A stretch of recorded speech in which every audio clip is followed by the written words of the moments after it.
A very good afternoon, all of you. Hope you have fabulous lunch and tea. Good.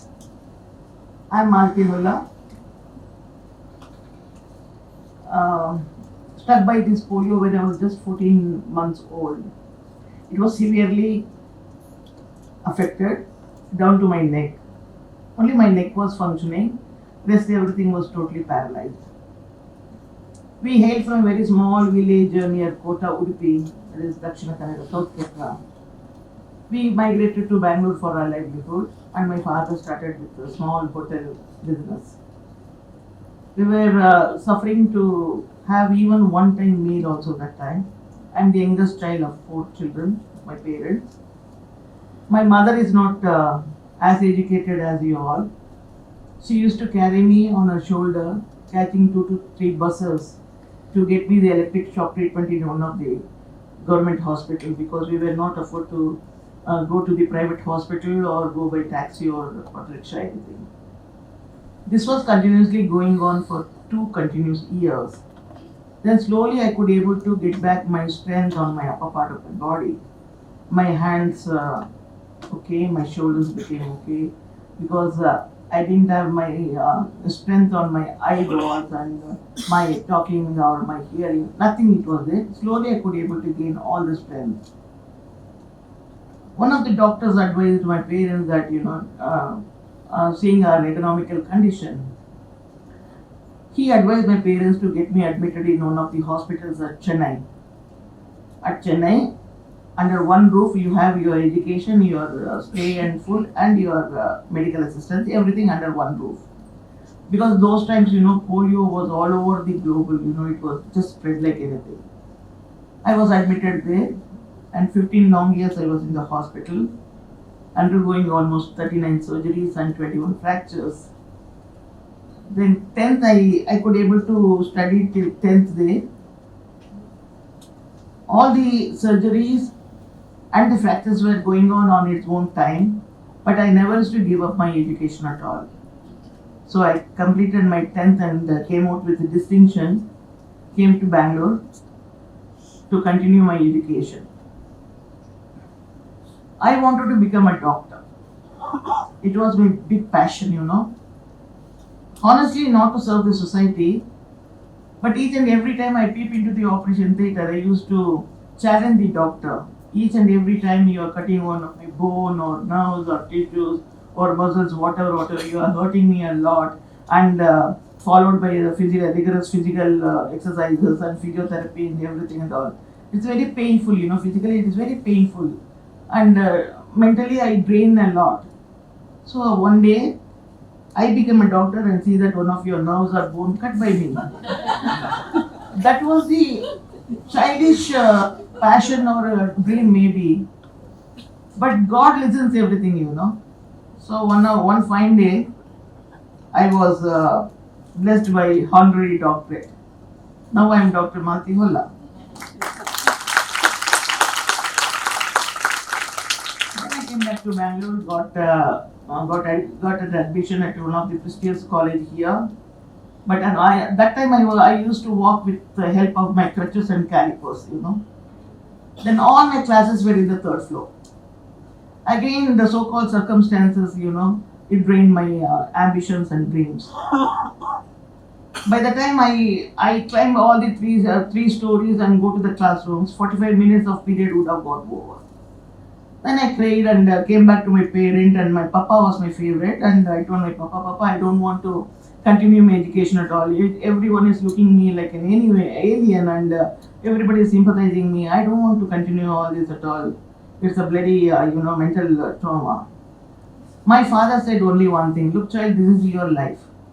First of all, you have to accept what you are. You are a disabled person. First, you have to accept it. That's all. Your principal may not be aware that you are one of a student. Isn't it? It's a huge institution of 6,000 students. Go and request her, go and explain your problems. You might get in help at all. With our physical condition, with our economical condition, I could able to lay a foundation only this much only. I don't know whether you run or walk or grumble or wheel and reach your destination, I don't know. This much only I can do that. Then very next day, I went and requested my principal and explained my physical problems, everything. My very next day onwards, all my classes were shifted to the ground floor. I think that was my very transformation period or moment in my life. Till today or till this moment, I do not know the meaning for the inferiority complex, or I do not know the spelling for the impossibility at all. Morning I was in the Delhi. I came back from Delhi because I had to go on there to give a motivational speech there.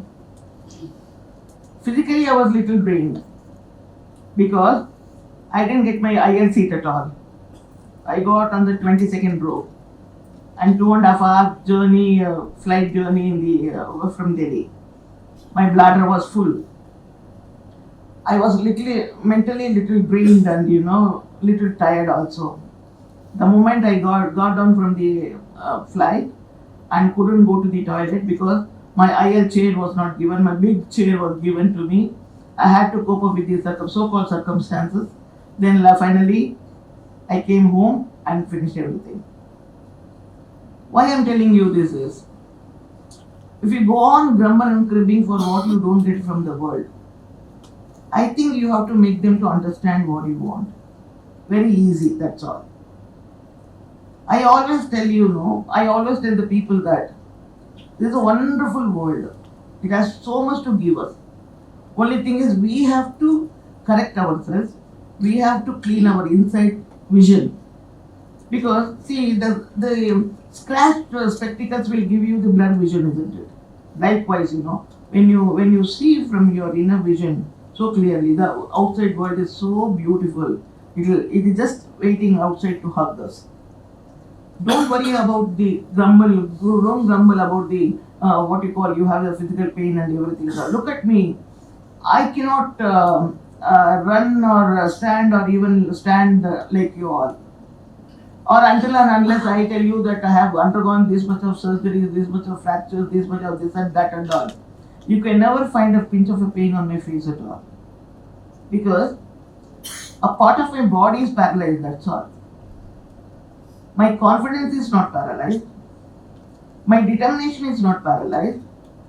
My self-respect is not paralyzed. My motivation and inspiration are not paralyzed. About and everything, my ambitions and dreams are not paralyzed. So I never think that I am a disabled person at all.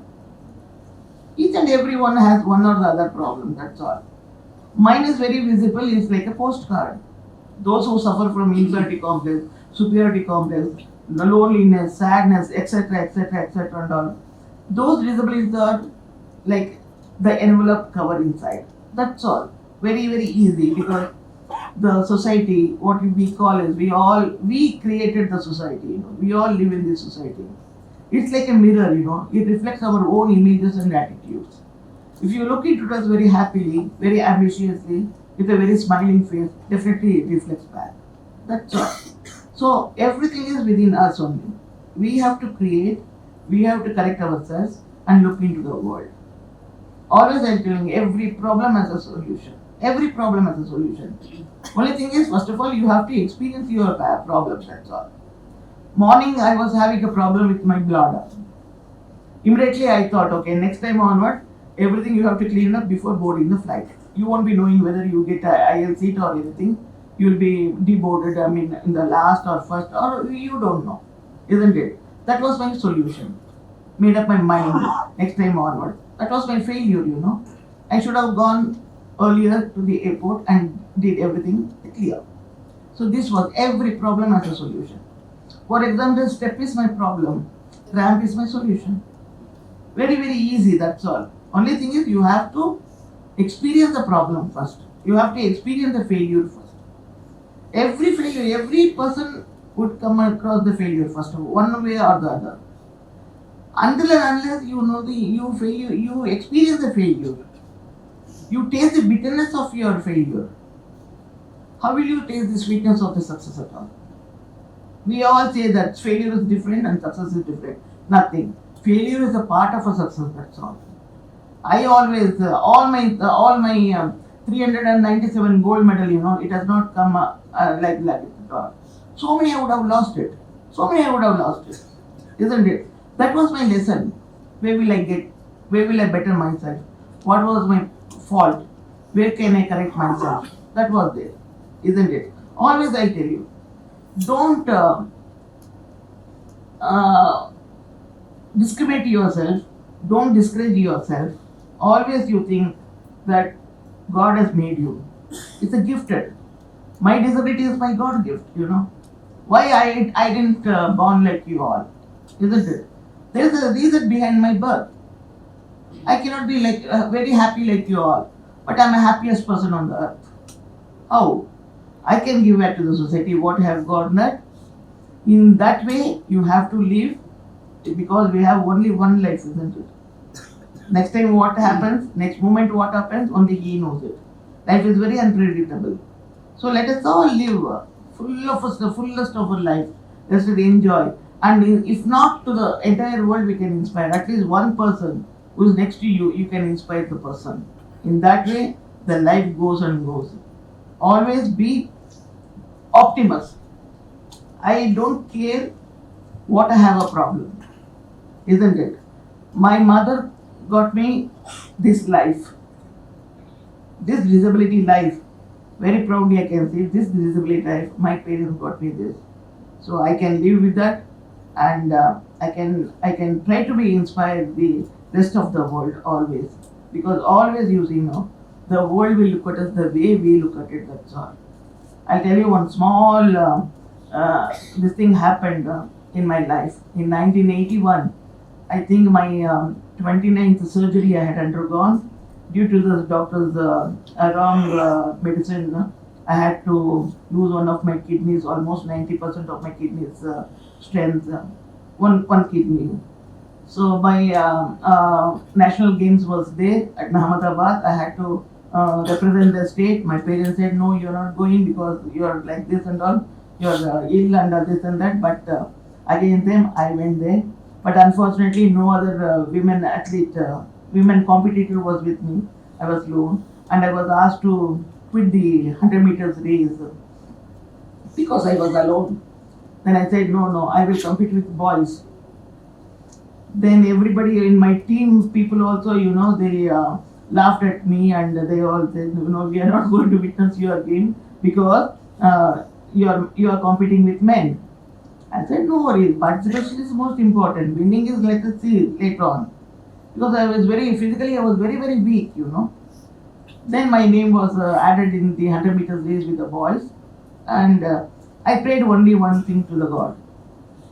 I know very well that I will not get my first, second or third place, I know that. Because I am competing with men. At least one competitor should run behind. It's a psychology, because he'll be chasing me. So I'll be putting more strength on my shoulder and more try to wheel more faster than me. It's a selfish psychology. That's all. This is only one prayer I got in. I prayed with the God, and the trigger was on. I started wheeling my wheelchair. I stood number one. Why am I telling you this? The physical strength, of course, we are very weaker than men physically. But the mental strength, what we have, the confidence, inner confidence, what we have, that is nothing, no one can match it at all. Only thing is we have to excel it in a very proper way. Mahatma Gandhi says this, the physical strength doesn't come from physical capacity at all. It comes from indomitable will. So once you are strong here, you can really rule the world. As I am doing it, I am ruling my life. I am the happiest person, as I told you, I am the happiest person on the earth. I can go nook and corner of the world, I can travel alone. No problem. Because I always think this is not my wheelchair. This is my chariot. I am sitting as a gorgeous queen on my chariot. I always think that. I have to give back to the society. Everyone has to give back to the society. That's what. I'm giving back to the society. In that way, every one of us have to live the fullest life, because only one life. Next janam, what we get birth, we don't know. So this life is wonderful life. Enjoy yourself. Thank you very much.